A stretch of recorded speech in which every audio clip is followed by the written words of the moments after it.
Visakha railway zone ఏర్పాటు చేస్తూ కేంద్రం గెజెట్ నోటిఫికేషన్ జారీ చేసింది. 2026 జూన్ 1 నుంచి విశాఖ కేంద్రంగా సౌత్ కోస్ట్ రైల్వే జోన్ ఏర్పాటు చేస్తున్నట్లు గెజెట్ తెలిపింది. గుంతకల్లు, గుంటూరు, విజయవాడ డివిజన్లను విశాఖ జోన్ పరిధిలోకి తీసుకొచ్చింది. 2019 ఫిబ్రవరిలో కేంద్రం ఈ జోన్ ఏర్పాటుపై ప్రకటన చేసింది. తర్వాత అది ముందుకు సాగలేదు. చివరికి 2025 జనవరిలో డిపిఆర్కు ఆమోదం తెలిపి అదే నెలలో జోనల్ కార్యాలయం భవన నిర్మాణానికి ప్రధాని మోదీ చేతుల మీదుగా శంకుస్థాపన చేశారు. తాజాగా కీలకమైన గెజెట్ నోటిఫికేషన్ రావడంతో అధికారిక కార్యకలాపాలు త్వరలో ప్రారంభం కానున్నాయి. విశాఖ జోన్ కార్యకలాపాలకు కీలక అధికారుల నియామకం ఇప్పటికే పూర్తయింది.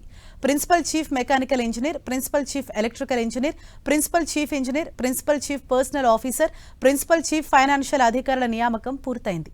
ఇతర డివిజన్ల నుంచి ఆప్షన్లు కోరగా 3000 మంది విశాఖ జీఎం కార్యాలయం పరిధిలో పనిచేయడానికి ఆసక్తి వ్యక్తం చేశారు. జీఎం కార్యాలయంలో 1200 మంది అవసరం. జోన్ అంతటా 17,000 మంది వరకు పనిచేస్తారు.